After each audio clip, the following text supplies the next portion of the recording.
Namaste Vidya, I am JVN Dr. Suman Shekhawat, Department of Kai Chikitsa, Faculty of Ayurvedic Sciences, Jyoti Vidyapeeth, Women's University, Jaipur. Today we will discuss on dyslipidemia. That what is dyslipidemia? Dyslipidemia is an abnormal amount of lipids, triglyceride, cholesterol, fat, phospholipids in the blood. Dyslipidemia is a risk factor for the development of atherosclerotic cardiovascular disease. Atherosclerotic cardiovascular disease include coronary artery disease, cerebrovascular disease, peripheral artery disease.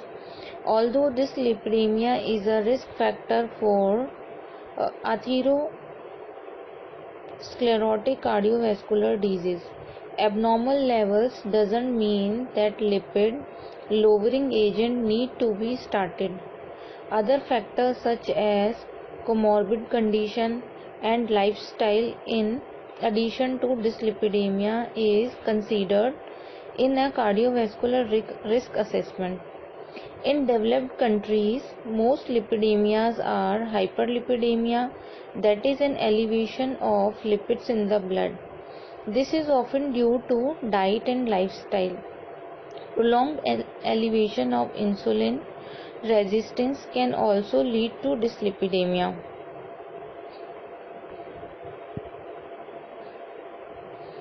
Dyslipidemia, increased lipids can called hyperlipidemia, lipids, hypercholesterolemia, cholesterol, familial hypercholesterolemia is a specific form of hypercholesterolemia due to a defect on chromosome 19. Hyperglyceridemia, glycerides and lipoprotein hyperlipoproteinemia, lipoprotein usually LDL unless otherwise specified.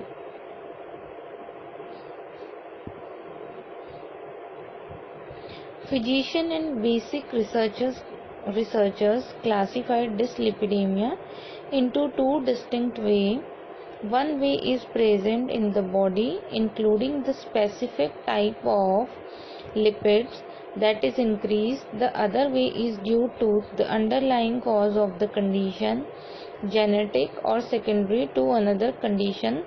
The classification can be problematic because most conditions involve the intersection of genetic and lifestyle issues. However, there are a few well-defined genetic conditions that are usually easy to identify. The three main blood vessels collected to assess for dyslipidemia is triglyceride, high density lipoprotein cholesterol, low density lipoprotein cholesterol. High triglycerides level can indicate dyslipidemia. Triglycerides are transported through the blood by using very low density lipoproteins as a carrier. One thing to note when measuring triglycerides level is that fasting for 8 to 12 hours is required to get an accurate result, as non-fasting triglycerides result may be falsely elevated. The triglyceride results are greater than 10 millimole per liter, then this need to be addressed since severe hypertriglyceridemia is a risk factor for acute pancreatitis. Another blood level collected to assess dyslipidemia is HDL-C. High density level cholesterol is made up of very little lipid and a high amount of protein. It is beneficial in the body because it functions by going to the tissue and picking up extra cholesterol and fat. Due to the positive effect of HDL-C, it is named good cholesterol since it helps prevent plaque formation. Other functions of HDL-C is promoting cardiovascular health, such as antioxidation effect, protection against thrombosis, maintenance of endothelial function, and maintaining low blood viscosity. Due to the positive function of HDL cholesterol, a low level indicates dyslipidemia and is a risk factor for complications. Another diagnostic test is often reviewed is LDL cholesterol. Low density lipoprotein are made up of cholesterol, triglyceride, phospholipids and apolipoproteins. LDL-C molecule bind to the endothelium of blood vessels and cause plaque formation. One plaque are formed. LDL-C floating in the bloodstream can attach to the plaque and cause further accumulation. In addition to plaque formation, LDL-C molecule can undergo oxidation. Oxidation can cause further accumulation of cholesterol and the release of inflammatory cytokines, which damage the blood vessel. Due to the damaging effect of LDL-C, high density level increase the risk of cardiovascular disease and indicate dyslipidemia. Now we will read it on the specific e-notes. I will try to make you understand uh, uh, all the dyslipidemia in this session. Therapy have a key role in the secondary and primary prevention of cardiovascular disease. Assessment of absolute risk of cardiovascular disease, treatment of all modalities, risk factor, and optimization of lifestyle, especially diet and exercise, are central to the management of all cases. Patients with the greatest absolute risk of cardiovascular disease derive the greatest absolute benefit from treatment. Public Health Organization recommended threshold for the introduction of lipid lowering therapy based on the identification of patient in very high risk category or those calculated to be at high absolute risk. In general, patients who have cardiovascular disease, diabetes mellitus, chronic renal impairment, familial hypercholesterolemia, or absolute risk of cardiovascular disease of more than 20% in the ensuing 10 years are arbitrarily recorded as having sufficient risk to justify drug treatment. Public Health Organization also recommend largest level for patients receiving drug treatment. High risk patients should aim for HDL-C greater than 1 millimole per liter or fasting Tg less than 2 millimole per liter, while target level for LDL-C have been reduced to 1.8 millimole per liter or less. In general, total cholesterol should be less than 5 millimole per liter during treatment and less than 4 millimole per liter, approximately 150 mg per dl, in high-risk patient and secondary prevention of cardiovascular disease. Non-pharmacological management is patient with lipid abnormalities should receive medical advice and, if necessary, dietary counseling to reduce intake of saturated and unsaturated fat to less than 7 to 10% of total energy. Reduce intake of cholesterol to less than 250 mg per day. Replace source of saturated fat and cholesterol with alternative food such as lean meal, low fat dairy products, polyunsaturated spreads, and low glycemic index carbohydrate. Reduce energy dense foods such as fat and soft drink while increasing activity and exercise to maintain or lose weight. Increase consumption of cardioprotective and nutrient dense food such as vegetable, unrefined carbohydrate, fish, pulses, nuts, legumes, and fruits. Adjust alcohol consumption, reducing intake of excessive or, if associated with hypertension, hypertriglyceridemia, or central obesity. Pharmacological management is the main diagnostic categories provide a useful framework for management and the selection of first-line pharmacological treatment. Hypercholesterolemia can be treated with one or more of the cholesterol-lowering drug as described below. Statin. These reduce cholesterol synthesis by inhibiting the HMG-CoA reductase enzyme. The reduction of cholesterol synthesis upregulates production of the LDL-RLR, which increases clearance of LDL and its precursor IDL, resulting in a secondary reduction in LDL synthesis. Statin reduce LDL-C by up of 60%, reduce TG by up of 40%, and increasing HDL-C by up of 10%. They also reduce the concentration and intermediate metabolites such as inflammatory response.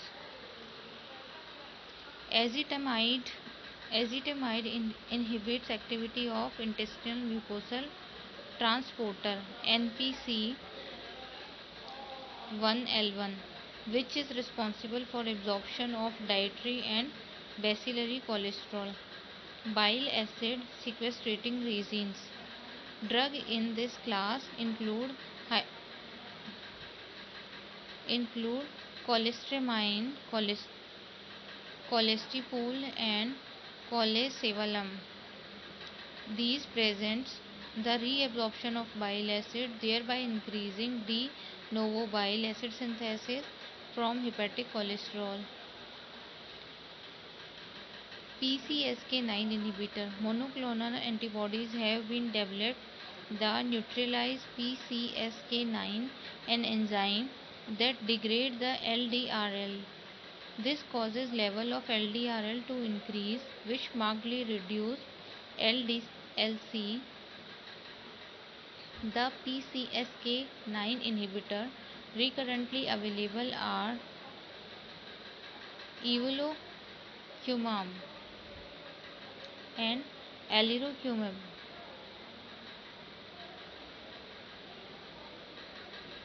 which are administered by subcutaneous injection every 2 to 4, tolerated and high effective reduction in LDL-C of about 50 to 60 have been observed in patients who have not responded adequately to standard lipid lowering therapy, and this has been accompanied by a reduction in the risk of cardiovascular events of about 15%. Nicotinic acid. Pharmacological doses reduce peripheral fatty acid release, with the result of VLDL and LDL decline while HDL-C increases. Combination therapy. In many patients, treatment of predominant hypercholesterolemia can be achieved by diet plus the use of a statin in sufficient doses to achieve target LDL-C levels. Hypertriglyceridemia. Predominant hyperglycemia can be treated with one of the TG lowering drugs described below. Fibrate. These stimulate peroxisome proliferators activated receptor alpha, which control the expression of gene products that mediate the metabolize of TG and HDL. As a result, synthesis of fatty acid TG and VLDL is reduced, while that of lipoprotein lipase, which catabolize TG in enhanced high polyunsaturated long chain N3 fatty acid. These include EPA and DHA, which comprise approximately 30% of the fatty acid in fish oil. EPA and HDA are potent inhibitor of VLDL TG formation. Intake of more than 2 gram N3 fatty acid per day lower TG in dose dependent fashion. Mixed hyperlipidemia. Mixed hyperlipidemia can be difficult to treat. Fine line therapy with statin alone is unlikely to achieve target level once fasting TGS exceed approximately 4 millimole per liter. Fibrates are first line therapy of beta lipoproteinemia, but they may not control the cholesterol component. In other form of mixed hyperlipidemia, combination therapy is often required. Effective combination include statin plus phenofibrate. Recognize that the risk of myopathy is increased with gemfibrozil, but phenofibrate are phenofibrate is relatively safe in this regard. Monitoring of therapy. The effect of lipid lowering therapy should be assessed after 6 weeks, 12 weeks for fibrates. At this point, it is prudent to review side effect and lipid response, CK and liver function test. Management of hyperlipidemia in old age. Prevalence of atherosclerotic cardiovascular disease greatest in old age. Associated cardiovascular risk. Lipid level becomes less predictive as to do risk factor apart from age itself. Benefits of statin therapy maintained up to the age of 80 years, but evidence is lacking beyond this. Life expectancy and statin therapy. Life shaped by interventions are associated with shorter life expectancy than in younger patients. As so, the impact of statin on quality adjustive life years is smaller in old age. Thank you. This session is powered by digital version 2.0 Jyoti Vidyapeeth Women's University Jaipur. I hope you all are satisfied with this session. If you feel any kind of problem with this session, please mention it in comment box. Thank you. I will resolve it soon.